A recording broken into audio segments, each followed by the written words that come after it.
والصلاة والسلام على سيد الأنبياء والمرسلين وعلى آله وأصحابه الطيبين الطاهرين. أما بعد فأعوذ بالله من الشيطان الرجيم. بسم الله الرحمن الرحيم. سبحان الذي أسرى بعبده ليلا من المسجد الحرام إلى المسجد الأقصى الذي باركنا حوله لنريه من آياتنا إنه هو السميع البصير. قال النبي صلى الله عليه وسلم أنا آخر الأنبياء وأنتم آخر الأمم ومسجدي آخر مساجد الأنبياء. وقال رسول الله صلى الله عليه وسلم أنا خاتم النبيين لا نبي بعدي ولا رسول بعدي. صدق الله العظيم وصدق رسوله النبي الكريم. محبت کے ساتھ درود پاک اللہم صلی علی محمد وعلی آل محمد کما صلیت علی ابراہیم وعلی آل ابراہیم انک حمید مجید. اللہم بارک علی محمد وعلی آل محمد کما بارکت علی ابراہیم وعلی آل ابراہیم انک حمید مجید.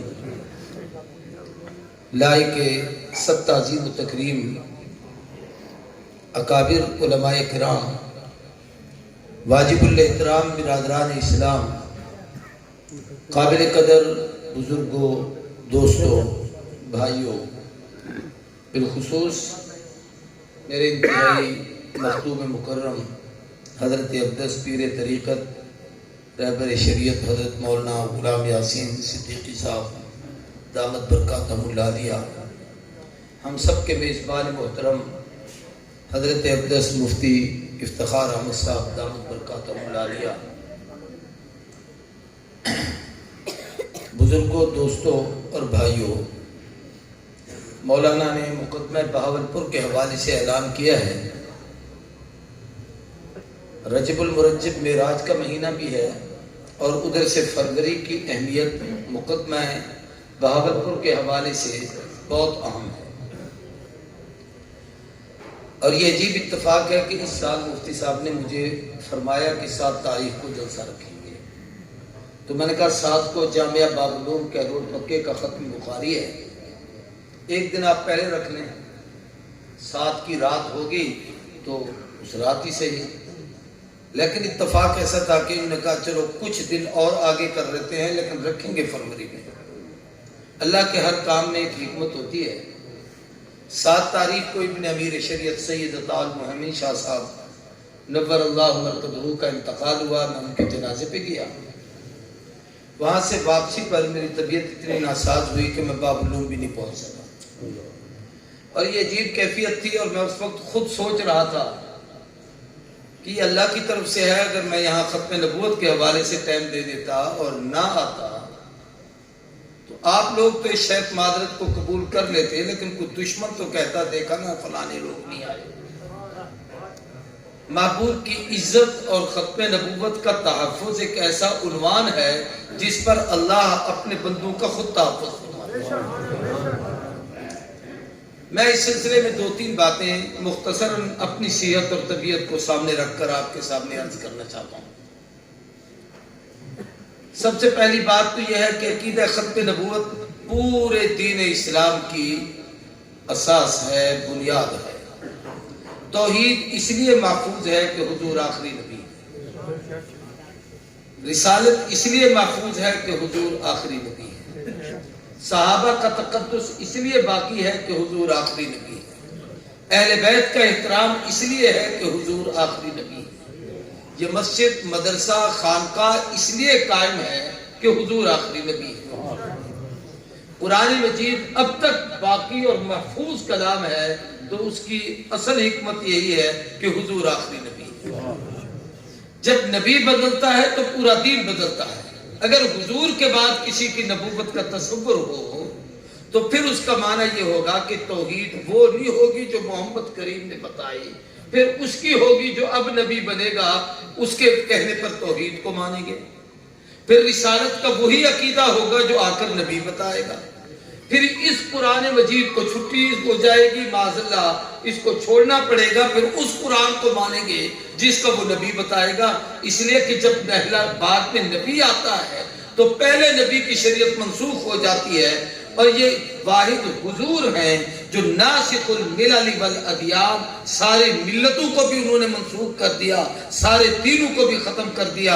اب قیامت تک رہے گی تو حضور کی امت رہے گی اور حضور کا دین رہے گا۔ نبی کریم صلی اللہ علیہ وسلم کی زندگی میں آخری دنوں میں دو اہم فتنے برپا ہوئے تھے۔ ایک زکوٰۃ کے منکروں کا فتنہ تھا اور ایک ختم نبوت کے انکار کا فتنہ تھا۔ اور یہ عجیب بات ہے کہ اس دن سے اب تک دونوں فتنے دنیا میں ہیں۔ وہ لوگ بھی ہیں جن کے مذہب میں زکوٰۃ کچھ نہیں ہے، وہ نہیں دیتے۔ اس وقت ابو بکر نے ان کو کافر کہا تھا، اب تک اسلام ان کو کافر کہہ رہا ہے۔ وہ لوگ بھی ہیں جن لوگوں نے اس وقت عقیدہ ختم نبوت کا انکار کیا تھا، مسیلمہ کذاب، اسود عنسی، طلحہ سجاع نامی ایک عورت، وہ ان لوگوں نے دعوے کیے۔ اور عجیب اتفاق ایسا ہوا، قانون قدرت یہ ہے کہ نبی مردوں میں آتا ہے، لیکن وہاں ایک عورت نے بھی دعویٰ نبوت کر دیا۔ اور بڑی عجیب بات اس سے اور تھی کہ اس عورت کا نکاح پھر اس کے ساتھ ہوا جو مدعی نبوت تھا، تو گویا شوہر نبوت کا مدعی، بیوی بھی نبنی بن گئی۔ جی پتہ نہیں کیا کہیں گے اس کو، یہاں بچے زیادہ عربی جانتے ہیں۔ نبویہ دادا بس تو خاموش رہنا چاہیے۔ چلو بھائی سرائے کی نبنی آنکھوں، ان کی شادی ہو۔ تو میں عرض کر رہا ہوں کہ اس وقت صحابہ اکرام نے بہت بڑی قربانی کی۔ نبی کریم صلی اللہ علیہ وسلم کے موجودگی میں، عہد رسالت میں، حضور کے ہوتے ہوئے 100 کفر کے ساتھ جنگ ہوئی ہے، جن میں 27 غزوات ہیں اور باقی سرایا ہیں۔ سریا اس کو کہتے ہیں جس میں حضور کسی کو جرنیل بنا کے بھیجیں، اور غزوہ اسے کہتے ہیں جس میں حضور خود کمان کروائیں۔ تو ان تمام جنگوں میں سارے صحابہ کی شہادت کٹھی کی جائے تو وہ 250 سے 250 صحابہ بنتے ہیں، اور صرف عقیدہ ختم نبوت پر 1200 صحابہ قربان ہوئے حضور کے ساتھ۔ اس وقت سے عقیدہ ختم نبوت کا یہ تحفظ آج تک امت میں چلا آ رہا ہے۔ ہر دور میں حضور نے فرمایا میرے بعد 30 دجالون کذابون، 30 دجال اور کذاب آئیں گے، کلہم یزعم انہ نبی اللہ، ہر ایک کا گمان ہوگا میں نبی ہوں، لیکن وہ دجال بھی ہوں گے، کذاب بھی ہوں گے۔ دجل کہتے ہیں دھوکا اور فریب کرنے والا، اور کذاب کذب کہتے ہیں جھوٹ بولنے والے۔ جھوٹے تو ہوں گے ہی، لیکن تمہیں ایسا فریب دیں گے کہ اس فریب میں آپ لوگ اس کے تسلط میں آ جائیں گے، اور ماننے پر کہیں گے دیکھو جی جیسے ہم پڑھتے ہیں نماز ایسے یہ بھی پڑھتے ہیں، جیسے ہم روزہ رکھتے ہیں ویسے یہ بھی رکھتے ہیں، جس قرآن کو ہم پڑھتے ہیں یہ بھی اسی کو پڑھتے ہیں، جس قبلے کی طرف ہم منہ کرتے ہیں اس قبلے کی طرف یہ بھی منہ کرتے ہیں۔ اور اب بھی غامدی جیسے بدبخت لوگ کہتے ہیں کہ جی ہمارے قبلے کی طرف منہ کرتے ہیں، کافر کیسے کہیں؟ ابو بکر صدیق کے زمانے میں جن لوگوں نے یہ دعویٰ نبوت کیا تھا وہ کلمہ بھی یہی پڑھتے تھے، نمازیں بھی ہماری طرح پڑھتے تھے، قبلے بھی ہمارے کی طرف منہ کرتے تھے، حضور کی نبوت اور رسالت کا اقرار بھی کرتے تھے، انکار نہیں کرتے تھے، لیکن صدیق نے انہیں مرتد اور کافر کہہ کر انہیں تہ کیا اور جہنم رسید کیا، مسئلہ سمجھایا کہ یہ سب کچھ ہو لیکن حضور کے بعد اگر کتاب نبوت کرے تو اس کی کوئی چیز قابل قبول نہیں، وہ قابل گردن زدن ہی ہے کہ اس کی تلوار سے گردن جدا کر دی جائے۔ میرے محترم دوستو، آپ کے بہاولپور کا وہ ایک معروف کیس ہے جس کی پوری لمبی تفصیل 1.5 گھنٹہ میں نے پچھلے سال وہاں بیٹھ کر بیان کی تھی۔ اس کا کچھ حصہ، اس میں کچھ لوگوں کا اہم کردار، ایک اس بزرگ کا کردار جس کا نام مولانا الہی بخش تھا جس کی بیٹی تھی، ایک اس بچی کا کردار جس کا نام عائشہ بی بی تھا، اور اس بچی کے لیے وہ ایک مسئلہ بنا. ایک اس میں نواب صادق مرحوم عباسی کا کردار، جس نواب نے اپنی ریاست میں رہتے ہوئے، حالانکہ انگریز کا تسلط ہم پر تھا، یہ آپ کی وکٹوریا ہسپتال 1905 میں ملکہ وکٹوریا نے بنوا کے دی تھی، اور نواب پر احسان چاہا تھا کہ میں تمہیں دیکھو کتنا بڑا کام کر کے دے رہے ہوں. اس میں پھر ہمارے اکابر و اسلاف علماء کا کردار اور عوام کا کردار، یہ چند کرداروں پر میں آپ کے سامنے گفتگو کرنا چاہتا ہوں. تفصیل سے قصہ نہیں بتانا چاہتا، قصہ بہت لمبا ہے، اس کی تفصیل میں نہیں جاتا، اس میں میں ان کے کردار بتانا چاہتا ہوں. مولانا علی بھائی صاحب رحمہ اللہ وہ ذمہ دارہ کرتے تھے، شادی ان کی ہو گئی تھی، خیال آیا کہ میں علم نبوت حاصل کروں، یعنی بڑی عمر میں شادی شدہ تھے، بچے بھی تھے، خیال آیا کہ ایک بیٹی بھی تھی، علم نبوت حاصل. تو پڑھنے کے لیے حضرت مولانا حبیب اللہ گمانوی، وہ بھی آپ کی بہاولپور کی دھرتی کے بڑے اللہ والے، امام انور شاہ کشمیری کے اجلہ شاگردوں میں سے، ان کے پاس کچھ عرصہ رہے. لودھرا میں ایک عالم اس وقت رہتے تھے، بہت بڑے بزرگ، اس کا نام کتابوں میں ممکن ہو لیکن میرے ذہن میں اس وقت نہیں ہے. وہاں چلے گئے تو انہوں نے دیکھا کہ بھی یہ بڑی عمر کا آدمی ہے اور بہت سمجھدار ہے اور اس کو علم نبوت کی اتنی تلاش ہے، تو انہوں نے اپنے ہاں ان کو ٹھہرا دیا. ورنہ بڑی عمر والے کو، کم بچے پڑھنے چھوٹے، تو ہم کہتے یار اس عمر والے کو ہم داخلہ نہیں دیتے، اور وہ شادی شدہ تھے. ہمارے پرانے لوگوں کی سرائکی میں ایک مثال ہے، جیسے گھر دے دانے ہونے دے کملے بھی سیانے. مولانا وہ کھیتی باڑی کرتے تھے، دانے اتنے ہو جاتے تھے گندم کہ سال گزر جائے تو اس کے اوپر ان کو اور کوئی پریشانی نہیں ہوتی تھی. باقی ہم اس دور میں ہم نے بھی گزارا، مولانا نے بھی گزارا. یہ اب ہے ان حسن و جمال کی رعنائیاں اور یہ ساری خوبصورتیاں، ورنہ ایسے زمین پہ سو جاتے تھے اور جناب آم آ گیا ہے تو اس کے ساتھ روٹی کھا لی ہے، کھجور مل گئی ہے تو اس کے ساتھ روٹی کھا لی ہے، چٹنی مل گئی ہے تو اس کے ساتھ روٹی کھا لی ہے، تھوڑی سی لسی اور اس میں مرچیں ڈال کے اس کے لیے چٹنی بنا کے اس کے ساتھ کھانا کھا لیا ہے. اور بعض دفعہ ایسا ہوتا تھا کہ تھوڑا سا گڑ روٹی میں آٹے میں ڈال کے اس کی چپاتی پکائی، روٹی پکائی، وہ میٹھی روٹی ہوتی تھی، اس میں ہلکے سے سونف ڈال دیتے تھے، ہاضم بھی ہوتی تھی. وہ سفر میں ہم لوگ کئی دن ایسے سفر کرتے تھے، اسی کو کھا کے گزارا کرتے تھے. اور یہی کام مولانا علی بھائی صاحب نے شروع کر دیا کہ میں علم بھی سیکھتا رہوں، یہ کام بھی کرتا رہوں. یہ اس بابے کا اقتدار تھا.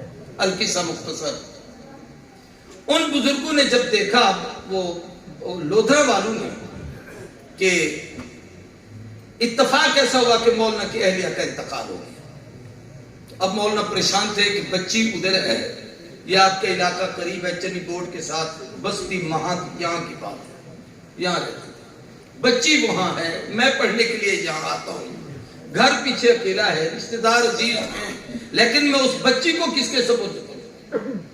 تو ان بزرگوں نے جو لودھرا میں رہتے تھے، انہوں نے کہا ایسا کرتے ہیں کہ میری بیٹی جوان ہے، اس کا رشتہ میں آپ کو دے دیتا ہوں، تو اس بچی کی کفالت کے لیے آپ اسے یہاں لے آئیں، تو وہ میری بیٹی کے پاس رہے گی، بچی آپ کی ہوگی، یہ میری بیٹی آپ کی بیٹی بن جائے گی.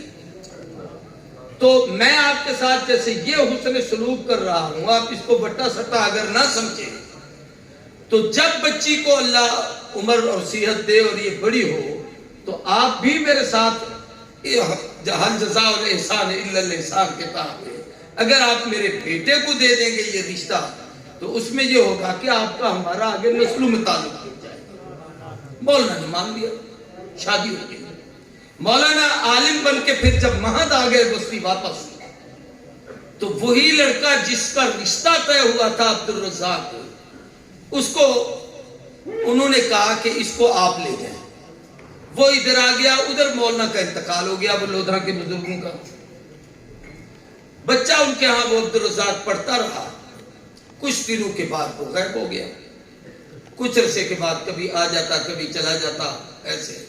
پھر اس نے ایک مطالبہ شروع کر دیا کہ رشتہ طے ہوا تھا تو مجھے میری بیوی رخصت کرے دے. مولانا علی بھائی صاحب کو یہ بار بار پریشانی ہوتی تھی کہ ابھی بچی جوان نہیں ہوئی، یہ رشتہ مانگ کیسے رہا ہے. میں اس کو بتاتا ہوں، سمجھاتا ہوں، اس کی بہن اس کو بتاتی ہے کہ بچی ابھی کم عمر ہے، ابھی بالغہ نہیں ہوئی، بالغہ ہوگی ہم آپ کی بچی کی رخصتی کر دیں گے، لیکن اس کا مسلسل اسراف ہے۔ اتق فراست المؤمن فإنه ينظر بنور اللہ، مومن کی فراست سے ڈرا کرو، خدا کے نور سے دیکھتا ہے۔ مولوی علی بخش کے دل میں بات آئی کہ یہ کوئی دال میں کالا کالا تو نہیں ہے، تو مولانا وہاں لودھرا تشریف لے گئے، اس لڑکے کے متعلق معلومات کی کہ یہ کبھی کبھی یوں آتا ہے، بھاگ جاتا ہے، اس کے والد میرے سپرد کر گئے تھے، میرے پاس رہتا نہیں۔ انہوں نے کہا جی اس کا قادیانیوں سے تعلق ہو گیا ہے، اور وہ اس کو قادیان بھی لے گئے اور یہ مرزائی ہو گیا۔ اب مولانا کے لیے مسئلہ تھا، وہ مرزائی ہو گیا، میں اپنی بیٹی کافر کو کیسے دوں؟ حضور کی ختم نبوت کا منکر تو کافر ہے، 100 قرآن کی آیت کا منکر ہے، 200 احادیث کا منکر ہے، 15 صدیوں، آج اس وقت 13ویں صدی تھی، 13 صدیوں میں امت کے تواتر کا انکار کفر ہے، جس میں کسی ایک کمزور سے کمزور ترین فقیہ، محدث، عالم، مجتہد نے بھی ہلکی سی لچک بھی نہیں رکھی اس کیس میں، اور یہ کہا ہے کہ جو حضور کے بعد دعویٰ نبوت کرے وہ مرتد اور کافر ہو جاتا ہے۔ تو ایک بڑی بات تھی، مولانا نے انکار کر دیا۔ اس لڑکے عبد الرزاق نے مولانا کے خلاف ملتان میں کیس کر دیا، کیونکہ لودھرا کی تحصیل تھی ملتان، اب بھی ہے، اب تو ضلع بن گیا۔ اب ملتان میں مولانا کے خلاف کیس، مولانا نے اس عبد الرزاق کے خلاف احمد پور شرکیہ کی عدالت میں کیس کر دیا۔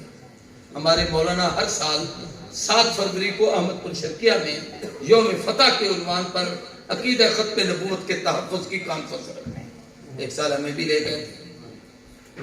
تو میں عرض کر رہا ہوں کہ وہاں پر وہ کیس چلنا شروع ہو گیا، لیکن اس کیس میں ہوا یہ کہ ادھر سے ملکہ وکٹوریہ کا روک تھا، ادھر سے نواب صاحب بالکل ینگ نوجوان تھے، دینی علوم سے نہ واقف تھے، لیکن چونکہ موروثی نواب تھے، اور ویسے ہمارے نواب ریاست بہاولپور جتنے گزرے ہیں وہ دنیا کے اور نوابوں کی نسبت ہے، آپ جنگ کے نوابوں کو دیکھیں اور علاقوں کے نوابوں کو دیکھیں، ان کی نسبت ہے شریف الطبع بھی، دیندار بھی، اور دینی بزرگوں کے ساتھ اپنا نسبت اور تعلق جوڑنے والے لوگ۔ تو کیس چلتے رہے، وہاں احمد پور کے کیسوں میں بھی فیصلہ مولانا کے خلاف، ملتان کی عدالتوں میں بھی کیسا فیصلہ مولانا کے خلاف۔ اب مولوی صاحب پریشان، یہ 1926 کی بات ہے، 26 سے لے کر 1932 تک یہ مسلسل 6-7 سال یہ کیس یوں چلا۔ اب جب مولانا کے خلاف کیس ہو گیا تو وہ وہاں سے بیلف لیتا تھا ملتان سے، اور مولانا دیہات میں رہتے تھے۔ پھر ایک اور عجیب بات تھی کہ اس لڑکے کی جو بہن تھی وہ مولانا کی بیوی تھی، اس بچی کی سوتیلی ماں، تو وہ آ کے بہن کو ملنے کے بہانے سے آ جاتا، روک بھی کوئی نہیں سکتا تھا، اور بہن نے بھی کوشش اندرون خانہ یوں شروع کر دی کہ اس لڑکی کو پہنا کھانے کے لیے، تیرے ابے دی زندگی تو چوکے نہیں ہے، جس نے تو مر جانا ہے، تو کیوں پریشان ہے، اللہ کی بندی، تیرا رشتہ ہو جائے گا، وہ لوگ اتنا پیسہ دیں گے، تمہیں یہ دیں گے، زمین دیں گے، رقبے دیں گے، فلاں ہے، بہت کچھ لالچ دیا۔ یہاں پر جو اصل بات استقامت کی کرنی ہے وہ یہ ہے کہ مولانا اس وقت اتنے مستقل مزاج ہوئے، اور وہ بچی جو ابھی بالغہ نہیں ہوئی تھی اس کی دینی استقامت کی کیفیت یہ تھی کہ جب بیلف والے آتے یہ راتوں کو وہاں سے بھاگتے، کئی کئی بستیوں میں پیدل چلتے، پھر کئی کئی جگہوں پہ مختلف لوگوں کے گھروں میں رات کو چھپتے، حتیٰ کہ یہ ہمارے دیہاتی علاقوں میں کانوں کے وہ پڑولے اور گندم رکھنے کے پلے بنے ہوتے ہیں جن میں گندم کو محفوظ کیا جاتا ہے، اس کے اندر ان کو چھپایا جاتا ہے، تلاشیاں ہوتی، اللہ بچاتے رہتے۔ اس دوران مولانا پر اس کیس کی وجہ سے یہ کیفیت طاری ہو گئی کہ مولانا جیسے کوئی آدمی حواس کھو بیٹھتا ہے اور پریشان ہو جاتا ہے، اور اس کی وجہ سے آدمی نارمل نہیں رہتا، یہ کیفیت مولانا پر طاری ہو گئی۔ اس وقت کچھ لوگ ان کو لے کر خلیفہ غلام محمد دین پوری کے پاس گئے۔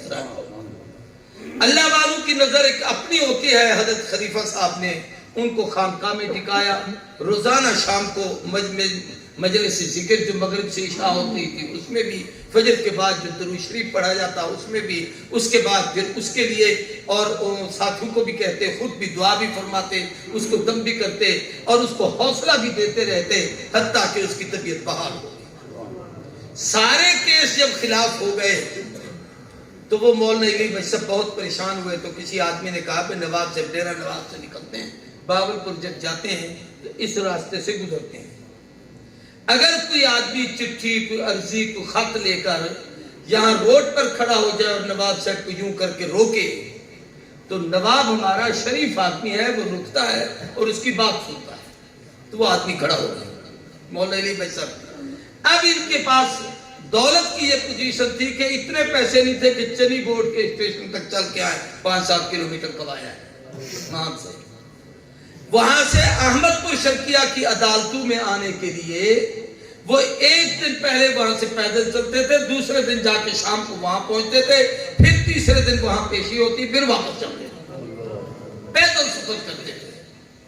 آج ناراض نہ ہونا، ہم لوگ کی پوزیشن یہ ہے کہ ہمیں یہاں سے اگر کوئی 10 مکان آگے کہیں جانا ہو نا تو حضرت گاڑی کو توڑ کر رسا، اور بالکل حال یہی ہے۔ ہم جسمانی طور پر، ایمانی طور پر بھی شاید بہت کمزور، اور ان کی قوت ایمانی کی کیفیت یہ تھی۔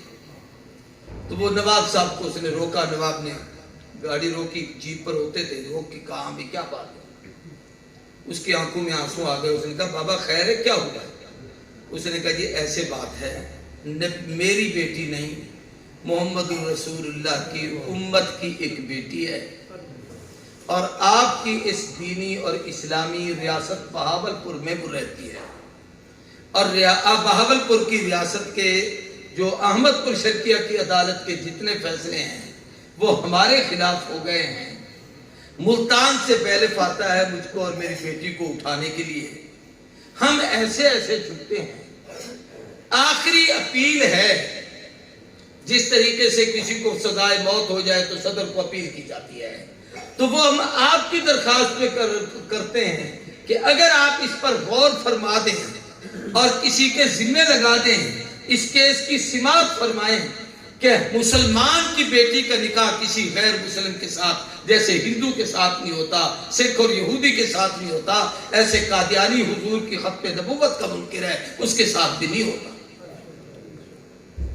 نواب نے بڑے غور سے بات کو سنا، ان سے چٹ لے لی اور اس پہ کچھ لکھا، اور مولانا کو دے کر کہا کہ بہاولپور عدالت میں آ جانا، اور وہاں محمد اکبر خان ایک جج ہے، اس کو لینا۔ یہاں تشریف لائے رحمت اللہ تھا، ایسے جج مولانا نے وہاں سے بڑا لمبا سفر کیا۔ اب احمد پور سے یہاں تک 55 کلومیٹر ہے، پرانے زمانے کے میل بھی 45-50 میل۔ جب یہاں تشریف لائے تو پھر ان کو وہ چٹھی دے دی۔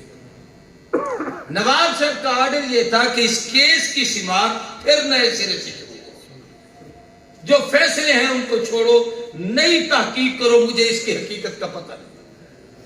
حضرت خلیفہ صاحب، خلیفہ غلام محمد دین پوری نے مولانا کو کہا کہ وہاں جا کر شیخ الجامع مولانا غلام محمد گھوٹوی، جو اس وقت یہاں شیخ الجامع تھے، حضرت پیر میر علی شاہ گولوی رحمہ اللہ کے اجل خلفاء میں سے تھے اور ان کے مریدین میں سے تھے، فرمایا ان کو ملو اور ان کو کہو وہ تمہاری معاونت کریں گے۔ یہ تشریف لائے، ان کو کہا حضرت یہ کیس ہے، میرے تو ہاتھ کھڑے ہو گئے ہیں، اعصاب کمزور ہیں، پیسہ ہے نہیں، ہڈیاں میری تھک گئی ہیں، 7 سال سے کیس لڑ رہا ہوں، اب یہ مسئلہ آپ کے سپرد کرتا ہوں۔ اس وقت یہاں ایک تنظیم ہوتی تھی انجمن مؤید الاسلام، اس انجمن مؤید الاسلام کے سرپرست ہوتے تھے حضرت مولانا غلام محمد گھوٹوی رحمہ اللہ۔ مولانا نے اس تنظیم کے سامنے کیس رکھا کہ بھئی آپ لوگ اس کا کوئی فیصلہ کریں اور اس غریب ساتھی کا تعاون کریں۔ انہوں نے کہا حضرت صرف یہ اس پر آیا کریں اپنا پیشی پر، باقی اخراجات بھی ہم کریں گے، اس کے اندر وکیل بھی ہم کریں گے، اس کے اندر جو جرح ہوگی اس میں بھی ہم خود کام کریں گے، اس میں آپ کو پریشان ہونے کی کوئی ضرورت نہیں۔ توجہ میری طرف، یار پانی پلاون شلامن کا سلسلہ تھوڑی دیر ختم کر لو، کوئی کہنے مرضی گرمی بھی کہنے پلاونے تو میرے کو پلاؤ جڑا بولے دا بیٹھے ہوں کو خوشکی تھی بیٹھے انہیں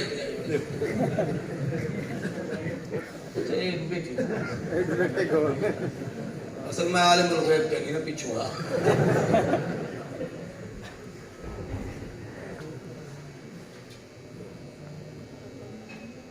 آپ سب آپ نہیں گئے نہیں؟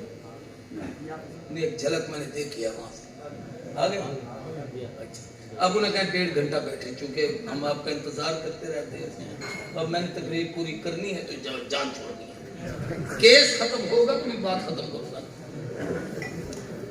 تو میں یہ عرض کر رہا ہوں کہ اس انجمن مؤید الاسلام نے اس تحریک کو کام کو لیا. نواب اور اس جج نے محمد اکبر خان مرحوم نے اس کیس کو نئے سرے سے اس کی سماعت شروع کی.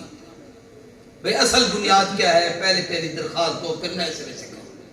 اب جب نئے سرے سے شروع ہوئی اور ادھر سے مولانا غلام محمد گھوٹوی اور مولانا محمد صادق رحمہ اللہ ہوتے تھے، اس طریقے سے ایک اور بزرگ تھے مولانا عبد الرحمن کولو تارڑ کولو ایک علاقہ ہے وہاں کے، مولانا عبید اللہ، یہ سب یہیں بہاولپور کے اس وقت جامعہ عباسیہ ہوتا تھا، اس کے یہ معلم تھے، اساتذہ تھے. ان لوگوں نے محنت کی اس کیس پر، اپنی طرف سے محنت کی. اب جب وہ آگے مقدمہ چلا کے دلائل پیش کیے جائے تو انہوں نے ضرورت سمجھی کہ بر صغیر کے جو سب سے زیادہ جید علماء ہوں اور جن کو اس فتنے پر پورا فرق حاصل ہو، ان لوگوں کو بلوایا جائے. اور اس وقت امام المحدثین حضرت مولانا سید انور شاہ کشمیری کے علم کا طوطی بولتا تھا. انور شاہ کون تھا؟ دیوبند کے کتب خانے سے گزرتے ہوئے جس نے کہا تھا کہ اگر اس لائبریری کو کوئی آگ لگا دے تو رب نے اتنا حافظہ دیا ہے ساری کتابیں دوبارہ لکھ کے رکھ. کمال درجے کے محدث تھے. ان کو مولانا غلام محمد گھوٹوی نے خط لکھا اور ساتھی بھیجے کہ انہیں لے آؤ.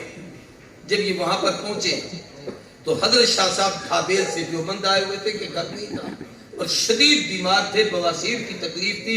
ایک نماز سے دوسری نماز تک کپڑا صحیح نہیں رہ سکتا تھا. یہ کہہ دیا. اور بعض ساتھیوں نے یہ بھی بعض کتابوں میں لکھا ہے کہ ان کے سفر کا ارادہ تھا کہ میں حج کے لیے جاؤں. اس کی تیاری بھی کی ہوئی تھی، ادھر بیمار تھے ادھر تیاری تھی. لیکن جب یہ خط آ گیا تو فرمان لگے کہ آپ لوگ جاتے ہیں تو جائیں، ڈھابیل والوں کو بھی جواب دے دیں، میں تو حضور کی عزت کے لیے بہاولپور جاؤں.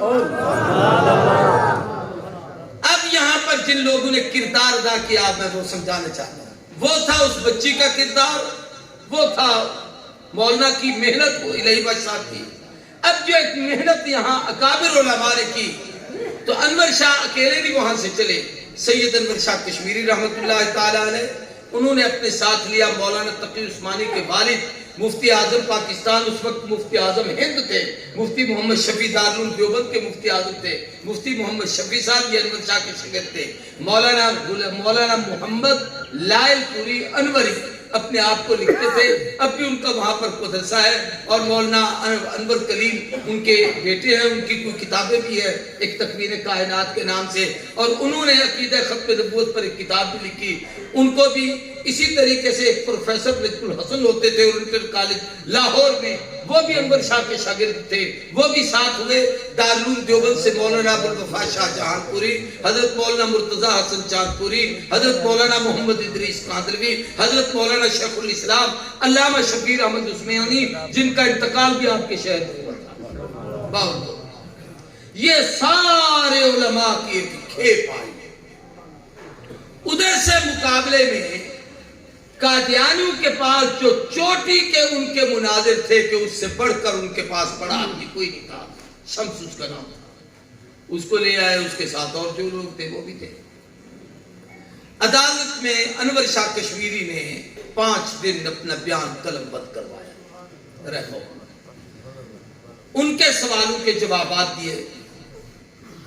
جتنی دیر مقدمہ بہاولپور چلتا رہا خلیفہ غلام محمد دین پوری یہاں رہے اور روزانہ جج کے ساتھ ایک کرسی رکھی جاتی تھی. اس پہ وہ درویش سادی سی تڑیوں کا کرتا پہنا ہوا اور جناب سر پہ پگڑی وہاں بیٹھتے تھے. تو وہ جو قادیانی وکیل تھا وہ کہتا تھا باقی بحثیں اپنی جگہ، لیکن یہ جو بوڑھا بابا تم نے بٹھایا ہوا ہے یہ جب یوں دیکھتا ہے تو وہ جو کچھ میں دماغ میں لے کے آتا ہوں سب بولتا یہ نہ لکھا، اس نے اعتراض کا نوٹ سے لکھا کہ جج اس کو اپنی کرسی کے ساتھ کیوں بٹھاتا ہے؟ تو جج نے کہا بھی بزرگ ہیں، ہمارے علاقے کے بڑے ہیں، ہم نے ان کا احترام کیا ہے، ان کو بٹھایا ہے، وہ نہ بولتے ہیں نہ آپ کی سوال جواب میں شریک ہوتے ہیں، ان کا تو کوئی مسئلہ ہی نہیں، آپ ان کے متعلق کیوں کہہ رہے ہیں؟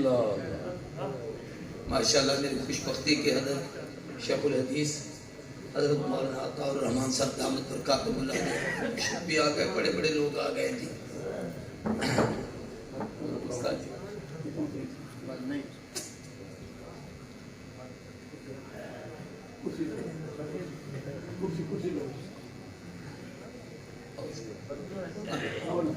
ٹھیک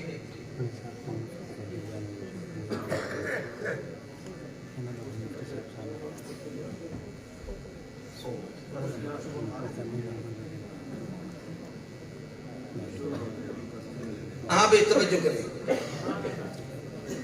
حضرت انور شاہ صاحب کشمیری تشریف لائے، یہ سارے اکابر وہاں پر آئے۔ اب یہ 1933 سے یہ کیس جو ہے 32 سے لے کر 1935 تک یہ مسلسل بہاولپور نے اسی جو ہے وہ جج محمد اکبر خان مرحوم اس نے اس کی سماعت کی، فریقین کے دلائل لکھے، علماء نے جو دلائل کے جوابات دیے وہ جناب پورے اس انہماک سے سنے، ہر ایک کی دلیلیں علیحدہ علیحدہ، اور اس پر جب عدالت میں انور شاہ صاحب تشریف لایا کرتے تھے، میں اگلے دن حضرت میاں مسعود احمد صاحب دن پوری دعوت برکاتہ العالیہ کے پاس بیٹھا تھا، فرمانے لگے وہ عدالت کی ہوتی تھی، ایسا لگتا تھا جیسے انور شاہ کشمیری دارالحدیث پہ بیٹھا ہو اور ساتھ لوگ علم حدیث پڑھ رہے ہو، اور وہ ایک علم کا سمندر تھا جو چلتا تھا، اور جج منہ میں یوں قلم لے کے یوں دیکھتا رہتا تھا کہ یہ کہتے کیا ہے، اور جب حضرت جلال میں آتے تو فرماتے جج صاحب لکھو،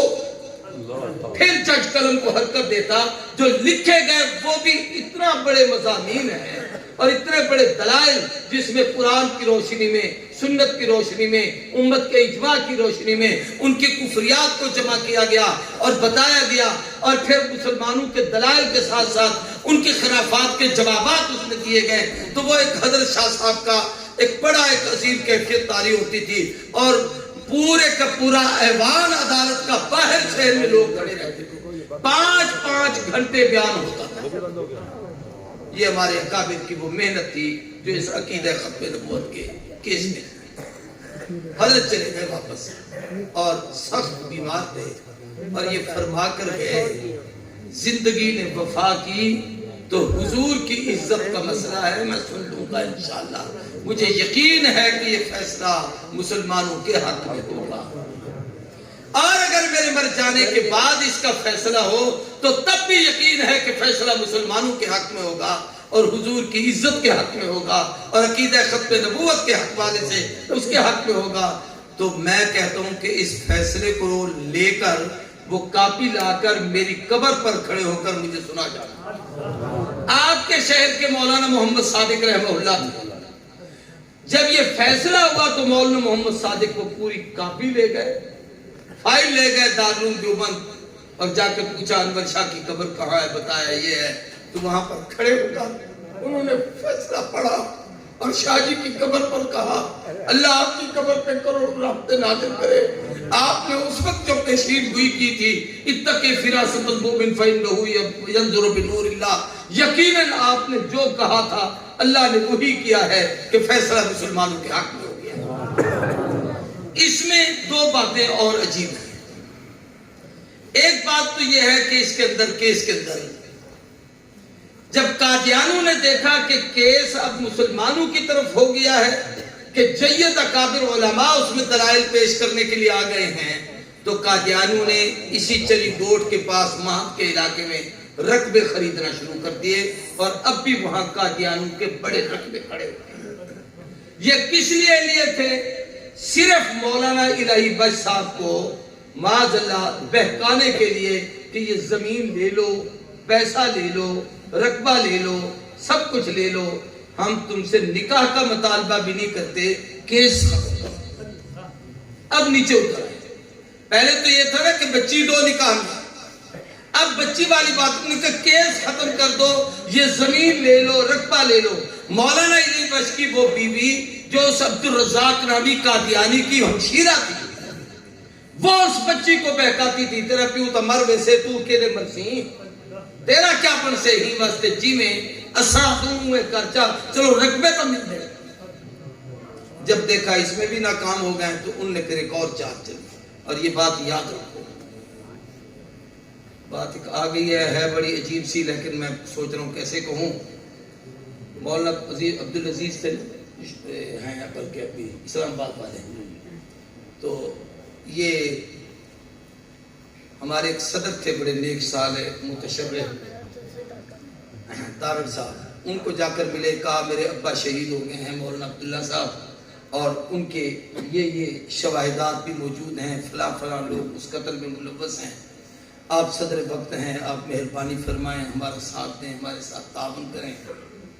تو اس نے ٹھنڈی سانس بھری اور کہا مولانا یہ اعزاز آپ کو کافی ہے کہ آپ شہید کے باپ ہیں، شہید کے بیٹے ہیں، آگے اس بحث میں نہ پڑھیں، حکومتوں کی اپنی مجبوری ہوتی ہے۔ یہ کفر کی جتنی طاغوتی طاقتیں ہیں، یہ اپنے آپ کے اپنے مقصد کو پورا کرنے کے لیے نیکی اور بدی کا کوئی تصور نہیں رکھتے، اپنے منصوبوں کی تکمیل کے لیے جو چاہتے ہیں وہ کر گزرتے ہیں، اور آپ کے ساتھ سب کچھ ہو رہا ہے، ہم اس کا تصور بھی نہیں کر سکتے۔ ہمارے مدارس کے ساتھ کیا ہو رہا ہے، ہماری درسگاہوں کے ساتھ کیا ہو رہا ہے، ہمارے طلباء کے ساتھ کیا ہو رہا ہے، ہمارے تعلیمی اداروں کے ساتھ کتنی بڑی آنکھ مچولی کھیلی جا رہی ہے، اور کتنے بڑے شبخون مارے جا رہے ہیں۔ قصہ مختصر یہ کہ انہوں نے ایسا کیا، اس عبد الرزاق کو وہاں سے لیا، ستلج کے کنارے پہ آئے، نہانے کے بہانے سے پکنک بنانے کے لیے جا رہے ہیں، وہاں جا کے اس کو کھانے میں زہر دیا، اور جب وہ بے ہوش ہو گیا اسے اٹھا کے دریا میں ڈال دیا۔ عبد الرزاق مر گیا، کیس ابھی چل رہا تھا عدالت میں، باہر اس کو نکال کر کہا، قادیانوں نے اپنے مذہب کے مطابق اس کی تدفین وغیرہ کی۔ اب آ کے اکبر خان جج کو کہا، حضرت وہ جو مدعی کیس ہے عبد الرزاق جو اصل کیس چلا رہا تھا، یا اب کیس تو تھا نا ان کی طرف سے وہ ملزم تھا، تو وہ مر گیا ہے تو کیس تو ختم ہو گیا ہے، اب تو اس بات کو ختم کر دو، جو اس کیس کو یہیں پر رہنے دو، اب اس کی ضرورت ہی نہیں ہے، تاکہ فیصلہ ہو گیا تو امت پر واضح ہو جائے گا نا کہ یہ کافر ہیں، اور مسلمان کی بیٹی کا نکاح اس کافر کے ساتھ نہیں ہو سکتا۔ اس بات پر پردہ ڈالنے کے لیے انہوں نے عبد الرزاق کو مار دیا۔ پہلے وہ پاپڑ ویلے کہ وہ وہاں پر وہ جائیدادیں خریدی تاکہ ان کو اپنے کنٹرول میں کریں، دوسرا کام یہ کر دیا۔ لیکن اللہ کروڑوں رحمتیں نازل کرے مولانا علی بھائی صاحب پر، اور اس بیٹی بی بی عائشہ پر، اللہ ان کے درجات بلند کرے۔ انہوں نے کہا کچھ بھی ہو، نبی کی بیٹی کی عزت کا مسئلہ ہے، فیصلہ عدالت کرے گی، جو عدالت سے ہم فیصلہ سنیں گے اسی کے مطابق ہم عمل کریں گے۔ اس دوران نواب صاحب ہر سال گرمی گزارنے کے لیے برطانیہ جاتے تھے، یہ ہمارے حافظ ابو بکر صاحب بھی ہر سال برطانیہ جاتے ہیں، 6 مہینے گزار کے آتے ہیں۔ ایک دفعہ میں بھی ان کے ساتھ تھا، شاید بھی تھے کٹھے سے۔ اب یہ سارے بیچارے کرونا کی وجہ سے معصوم ہیں، توجہ میری طرف کریں۔ تو نواب صادق کو ملکہ وکٹوریہ نے بلا کر کہا کہ میں آپ سے ایک بات کرتی ہوں، اس پر آپ کو عمل کرنا ہوگا۔ انہوں نے کہا کیا؟ کہہ لگے تمہاری عدالت میں ایک کیس چل رہا ہے جو ہمارے خلاف ہے، جس کو ہم نے نبی بنایا ہے اس کے خلاف کیس ہے، تو آپ اس کیس کو واپس لے لیں اور اس کیس کو ختم کر لیں۔ نواب صاحب بہت پریشان ہو گئے، اٹھ کے چلے آئے۔ اگلے دن پھر ملاقات ہونی تھی، اس کو جواب دینا تھا۔ تو جیسے ہمارے یہاں یہ ایک نواب ہے، ادھر آگے دولتانے رہتے ہیں، اس وقت نواب دولتانہ بھی ہوتا تھا۔ یہ دونوں نواب ایک دوسرے کو ملے تو نواب صادق مرحوم نے اسے کہا کہ یار میرے ساتھ آج ملکہ نے یہ بات کہی ہے، اس کو کیا جواب دوں؟ اللہ اس کی قبر پر بھی رحمت نازل کرے اور نواب صادق کی قبر پر بھی۔ تو اس نے کہا آپ اسے یہ کہہ دیں نا کہ کیس تو عدالت میں ہے، جو عدالت فیصلہ کرے گی ہم قبول کریں گے۔ آپ کی جان تو چھوٹتی ہے نا، آپ ابھی یہ کہتے ہیں، لیکن اللہ نے نواب صاحب کو حوصلہ دیا، غائبی اللہ کی مدد اور اللہ کی رحمت اور اس کے کرم کا دست رحمت جو ہے وہ نواب کی پشت پر اور سر پر تھا۔ تو نواب صاحب نے دو باتیں کہی۔ ایک بات تو یہ کہی کہ آپ کے ساتھ ہمارے جتنے معاہدے ہیں، ہم آپ کے محتاط ہیں، آپ کے نوکر ہیں، آپ کے ساتھ ہیں، لیکن معاہدات معاملات اور معاشیات کے ہیں، اسلامیات اور دینیات کے نہیں ہیں۔ دین ہمارا ہمیں مبارک، لکم دینکم ولی دین، تمہیں تمہارا دین مبارک، آپ ہمارے دین میں مداخلت نہیں کر سکتے، ہم آپ کے دینی معاملات میں مداخلت نہیں کرتے، تو آپ کو بھی نہیں کرنی چاہیے۔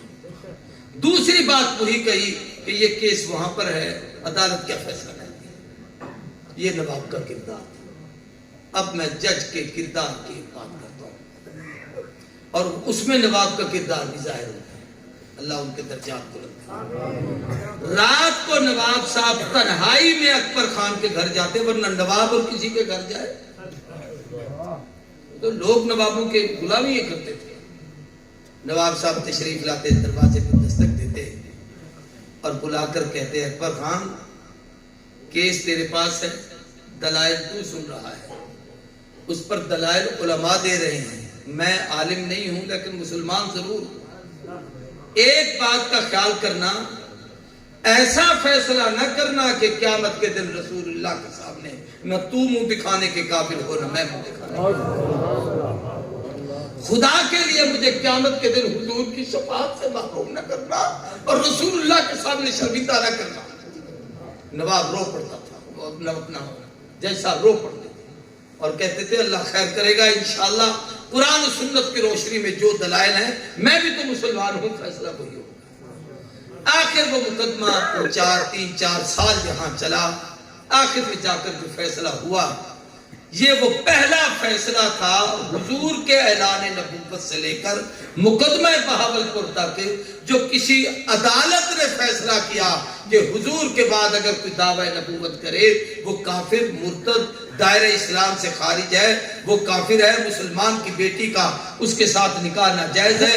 اس سے پہلے جتنے لوگوں نے دعوے کیے انہیں قتل ضرور کیا گیا، ان کو کافر ضرور کہا گیا، لیکن کسی کا کیس عدالت میں نہیں گیا۔ یہ مقدمہ بہاولپور پہلا کیس تھا جو اسلامی تاریخ میں ایک بحیثیت مسلمان، ایک جج کے اور ایک اسلامی ریاست کی عدالت کے اور اس کے سپریم کورٹ کے، اور پھر اس کے اندر علماء کی دلچسپی اور محبت کے صدقے سے وہ مسلسل اتنی محنت کے ساتھ کام چلا اور وہ فیصلہ مسلمانوں کے حق میں ہوا۔ یہی فیصلہ بنیاد بنا تھا جس وقت قادیانیوں نے ربوہ میں جناب نگر سے گزرتے ہوئے جناب ایکسپریس پر جو ہمارے اس کا فیصل آباد یونیورسٹی کے طلباء جا رہے تھے ان پر حملہ کیا تھا، ان کو زد و کوب کیا تھا، مارا تھا، جس کے نتیجے میں پھر جناب وہ 7 ستمبر 1953 میں 74 میں ختم نبوت کا فیصلہ ہوا۔ اس فیصلے میں جہاں اور دلائل تھے وہاں مقدمہ بہاولپور عدالت کی ریکارڈ بھی اس وقت اسلامی پاکستان کی قومی اسمبلی میں پیش کیا گیا۔ اس میں مولانا مفتی محمود رحمت اللہ علیہ، مولانا غلام غوث صداروی رحمت اللہ علیہ، مولانا عبدالحق کوڑا خٹک رحمت اللہ علیہ، مولانا عبدالحکیم ہزاروی رحمت اللہ علیہ، علامہ شاہ احمد نورانی رحمت اللہ تعالی علیہ، پروفیسر غفور احمد مرحوم، اسی طریقے سے اور بھی بہت سارے جید علماء مختلف مکاتب فکر کے، اور باہر شیخ الاسلام سید یوسف بنوری رحمت اللہ علیہ، حافظ القرآن مولانا عبداللہ درخواستی رحمت اللہ علیہ، اور یہ بڑے بڑے اکابر حضرات تھے۔ اندر اور باہر تحریک چلی اور وہاں دلائل میں جہاں اور دلائل پیش کیے گئے وہاں مقدمہ بہاولپور کے فیصلے کو، عدالت کے فیصلے کو وہاں اسمبلی میں پیش کیا گیا۔ یہ فیصلہ بنیاد بنا قادیانیوں کے کافر ہونے کی۔ پھر وہاں تک بس نہیں، افریقہ میں ایک فیصلہ ہوا قادیانیوں کے خلاف۔ ہمارے ختم نبوت کے پرانے بزرگوں میں سے ایک مولانا عبدالرحیم اشرف تھے رحمت اللہ تعالی علیہ، یہ اکابر بیٹھے ہیں سارے جانتے ہیں، بڑی سادہ طبیعت کے تھے۔ اب بھی جلال پور پیروالا کے گاؤں میں عنایت پور قصبہ ہے، وہاں ان کا مکان ہے، اور اب بھی اس گھر کو جا کے دیکھیں تو جس مکان میں رہتے تھے وہاں شیطیر اور کڑیاں پڑی ہوئی تھیں، اور اس کے اوپر وہ کانے کی تپنوں کی چھت پڑی ہوئی تھی، بارش ہوتی تھی تو پانی نیچے آتا تھا۔ آج معذرت کے ساتھ میرے سمیت ہم گاڑیوں پر سفر کرتے ہیں، اعلیٰ قسم کی کوٹھیاں بناتے ہیں، پتہ نہیں کیا کیا کرتے ہیں، وہ عقیدہ ختم نبوت کے لیے افریقہ تک کیا ہے، لیکن گھر میں جس حال میں رہتا تھا اس کی حالت یہ تھی۔ اس طریقے سے انہوں نے زندگی گزاری۔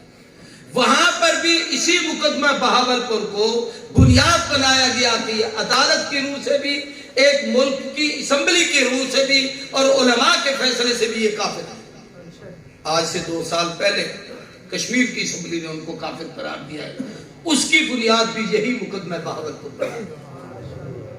ہم جہاں بہاولپوری بہت ساری باتوں میں مظلوم بھی ہیں، مجبور بھی ہیں، مقہور بھی ہیں، اور ہم پر جو ظلم اور ستم اور تسلط دوسری طرف سے ہو رہا ہے، ان سب باتوں میں ایک یہ بھی ہے کہ ہمارے دینی کاموں پر بھی پردہ ڈالا جا رہا ہے کہ یہ ثابت ہو کہ لوگوں نے کچھ نہیں کیا، حالانکہ یہ اتنا بڑا کیس تھا، اتنی بڑی نوعیت کا کہ قومی اسمبلی کے فیصلے کے دن کو تو اہمیت دی جاتی ہے، لیکن اس عدالتی فیصلے کے اہمیت کو کوئی دن نہیں ہوتی، اس دن کو کوئی اہمیت نہیں ہوتی۔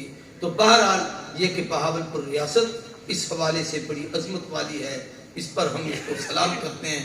بلکہ آپ حضرات کو ایک عجیب بات بتاؤں کہ جس وقت لودھرا سے ٹرین ادھر چلتی تھی شیخ آباد سے آگے، تو وہاں سے اعلان ہوتا تھا کہ جتنی عورتیں ہیں وہ نقاب ڈال لیں، برقع پہن کے بیٹھیں، اس لیے کہ اب اسلامی ریاست سے گاڑی گزرے گی۔ یہاں سے لے کر سعادتآباد کراس ہونے تک ٹرین بھی گزرتی تھی تو عورتیں باپردہ ہو کے بیٹھی تھی کہ ہم مسلمانوں کی اسلامی ریاست سے گزر رہے ہیں۔ یہ آپ کی اس ریاست کو شرف حاصل ہے۔ اس پر ایک بات اور بھی کہہ دیتا ہوں، ہمارے بہت بڑے عظیم بزرگ گزرے ہیں، دیر پور کے قبرستان میں مدفون ہیں، امام انقلاب مولانا عبید اللہ سندھی رحمۃ اللہ تعالی علیہ رحمۃ اللہ سے، یہ 1944 میں ان کا انتقال ہوا تھا، 47 میں پاکستان بنا تھا۔ حضرت سندھی نے اس وقت پوری دنیا کا سروے کیا تھا، روس گئے تھے، کابل گئے تھے، افغانستان پھرے تھے، پنجاب کے یہ مختلف علاقے، آپ کے سرائکی پٹی میں دین پور شریف ان کا مرکز تھا، تحریک ریشمی رواد تھا، سندھ میں امروڈ شریف مرکز تھا، کراچی میں مظہر علوم کھڈا ان کا مرکز تھا، عرب میں مدینہ طیبہ میں ان کا مرکز تھا۔ یہ ایک بڑی تحریکی جان لے کے چلے تھے۔ انہوں نے اس وقت کہا تھا کہ یہ ریاست بہاولپور کا خطہ ایسا ہے جہاں سے مجھے اسلامی اقدار کی خوشبو آتی ہے، آنے والے وقت میں کبھی جب بھی یہاں اسلام کا عادلانہ نظام آیا تو اس کی بنیاد بہاولپور بنے گی۔ یہ حضرت سندھی کا نام ہے۔ تو میں بہاولپوریوں آپ کو سلام پیش کرنے آیا ہوں۔ میں آپ کے پڑوس کا ایک باسی ہوں، آپ کے علاقے کا ہوں۔ ہمیں یہ خوشی ہے کہ اللہ نے ہمارے بڑوں سے کام دیا، لیکن ہمیں اپنے بڑوں کے نقش قدم پر چل کر اللہ کے نبی کے دین کی پوری حفاظت کرنا یہ ہم سب کی ذمہ داری ہے۔ اللہ ہم سب کی حاضری کو قبول کرے۔ رجب کا مہینہ ہے، چھوٹی سی بات کہہ دیتا ہوں، عقیدہ ختم نبوت کے تحفظ کے حوالے سے 100 آیات میں سے آیات معراج بھی حضور کے ختم نبوت کی علامت ہے۔ کیسے کہ حضور سے پہلے جتنے نبی آئے ان کے علاقے اور زمانے محدود تھے، جو اس علاقے میں آیا ہے دوسرے علاقے میں اور نبی، تیسرے علاقے، اور بعض دفعہ یوں تھا کہ ایک ہی علاقے میں کئی نبی ہوتے تھے۔ موسیٰ علیہ السلام نبی ہیں، بھائی ہارون علیہ السلام نبی ہیں، ان کے خادم حضرت یوشع بن نون نبی ہیں، ایک علاقہ ہے، ایک زمانہ ہے، 3 آدمی نبی ہیں۔ ابراہیم علیہ السلام اللہ کے نبی ہیں، ابراہیم کا بیٹا اسماعیل نبی ہے، ابراہیم علیہ السلام کے دوسرے بیٹے اسحاق نبی ہیں، اسحاق کے بیٹے یعقوب نبی ہیں، یعقوب کے بیٹے یوسف نبی ہیں، نسلوں میں نبوت چلی ہے۔ داؤد علیہ السلام نبی ہیں، بیٹا سلیمان علیہ السلام نبی ہے، زکریا نبی ہے، بیٹا یحییٰ نبی ہے۔ لیکن جب حضور کی باری آئی ہے تو اللہ نے تمام حدود و قیود ختم کر دیے۔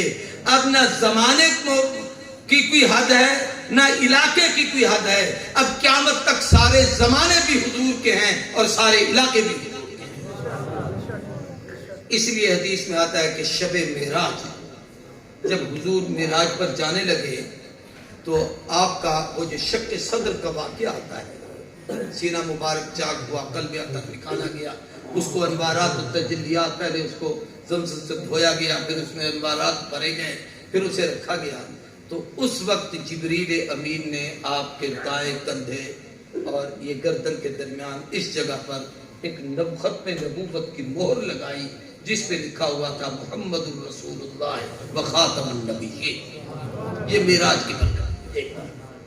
دوسرا، اسی رات حضور جب رب کی قربت میں پہنچے ہیں تو اللہ نے کہا محبوب میں نے آپ کو اپنے قرب میں بلایا ہے، اگر میں آپ کو سارے نبیوں کا آخری نبی بنا دوں اور آپ پر ختم نبوت کا تاج رکھ دوں اور آخری نبی کہہ دوں آپ کے بعد اور کوئی نبی نہیں، تو یہ آپ بوجھ تو نہیں محسوس کریں گے. تو حضور نے فرمایا اللہ یہ تیری رحمت ہے، بوجھ کس چیز کا؟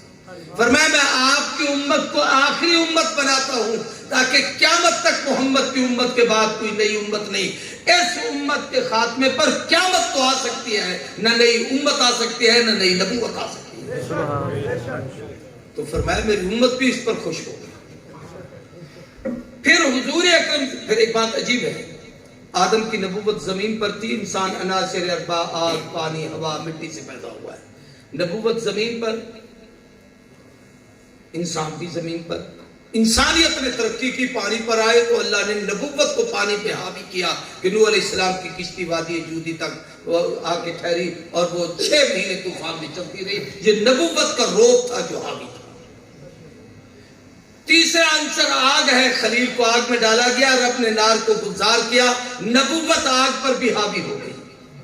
چوتھا عنصر ہوا ہے، سلیمان علیہ السلام کا تخت تھا. آج کل کے ساری دنیا کی جہاز کٹھے کرو تو اس تخت کا پر جو لوگ بیٹھتے تھے شاید ان کی تعداد زیادہ ہو جائے. وہ اڑتا تھا لے کر ہوا پر نبوت. عیسیٰ کو اللہ زمین سے اٹھا کر آسمانوں پہ زندہ بٹھایا علیہ السلام. قرب قیامت میں تشریف لائیں گے، حضرت مہدی کے ساتھ مل کر دجال کے فتنے کا مقابلہ کریں گے، یہاں شادی کریں گے. ان کو 2 بیٹے ہوں گے، ایک کا نام موسیٰ کے نام پر رکھیں گے، دوسرے کا نام حضور کے نام پر محمد رکھیں گے. وہاں تک تو یہ نبوت چلی.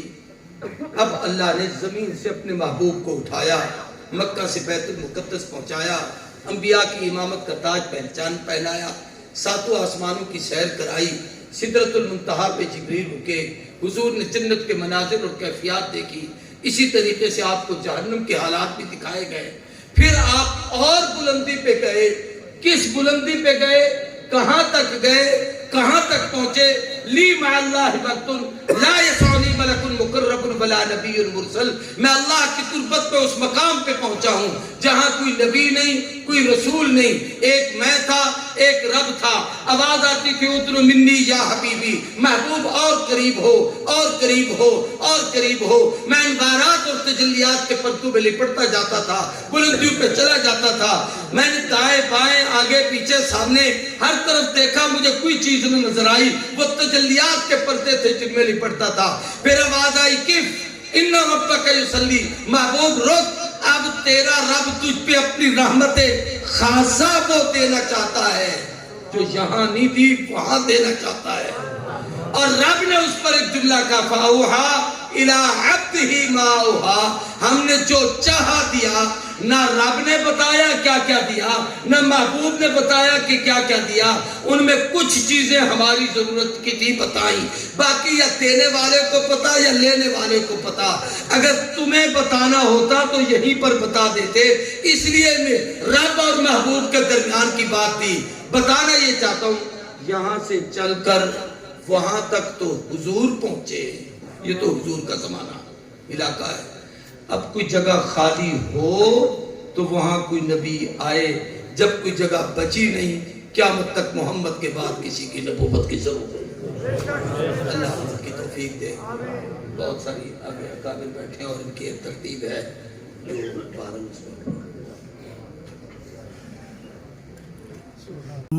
Thanks for watching my video and subscribe my channel.